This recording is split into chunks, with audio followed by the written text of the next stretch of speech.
Hello, this is Thought for the Day for Friday the 4th of September, and today we're looking at Psalm 140.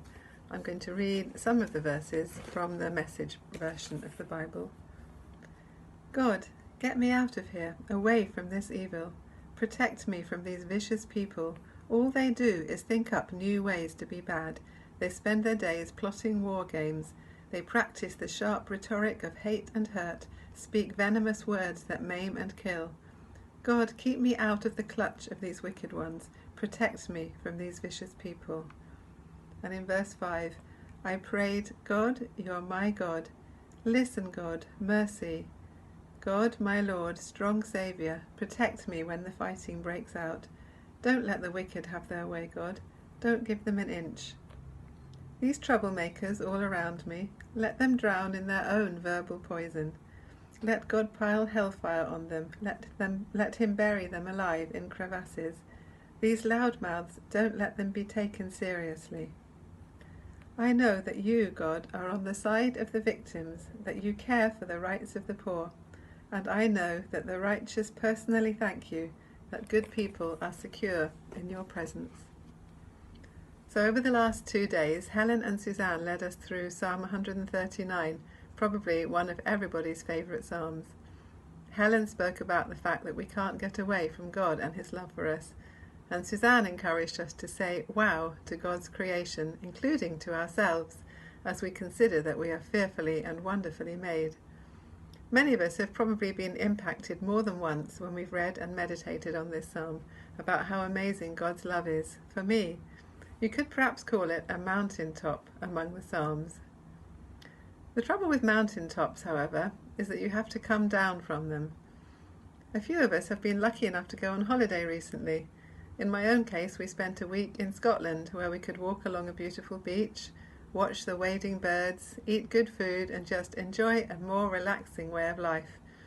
Perhaps like me, when you go away, or even have a day out, you have a sense of optimism that when you come back, things are going to be different. You can carry on feeling relaxed and having time for all the things you enjoy doing. Sadly, we often find that despite our best intentions, life and its challenges quickly overtake us again. It can be the same when we have a special experience of God, of his presence, a sense of his love for us. We hear something which we feel was God speaking directly to us, maybe during a church service or an event of some kind, or even just on our own. For example, reading that beautiful Psalm 139. It's easy to think at these times that we'll always feel like this, that we'll never have any doubts anymore, that we'll be able to face whatever comes our way. And yet, often difficulties hit us once again, and our faith is tested. Psalm 140 seems to be a bit like this in some ways. David, who wrote this psalm, is once again surrounded by enemies who are all out to get him, and he's crying out to God to protect him. We don't know exactly what circumstances David was facing at this time, but we do know that he faced all sorts of enemies during his life, and people plotting against him, sometimes even members of his own family. But once again, as we've often seen before, David doesn't despair but goes straight to God with his problems.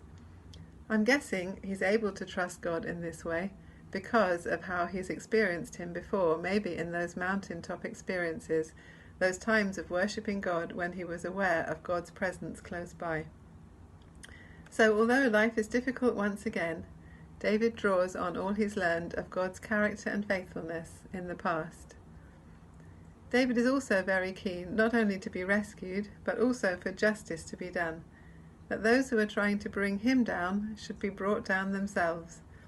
But he doesn't try to bring this about himself, as we've seen in other psalms recently.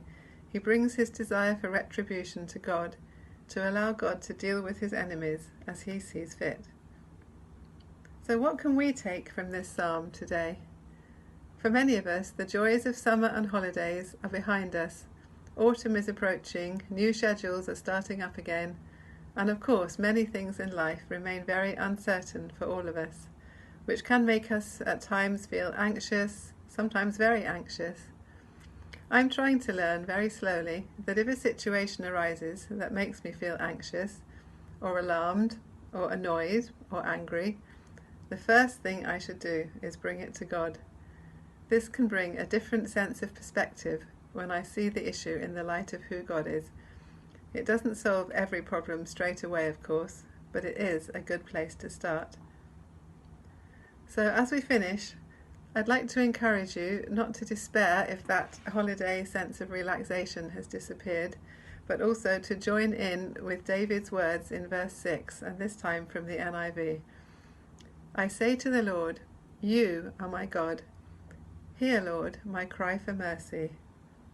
We've probably all got issues on our minds at the moment, perhaps a new one, perhaps one that's been around for what seems like forever.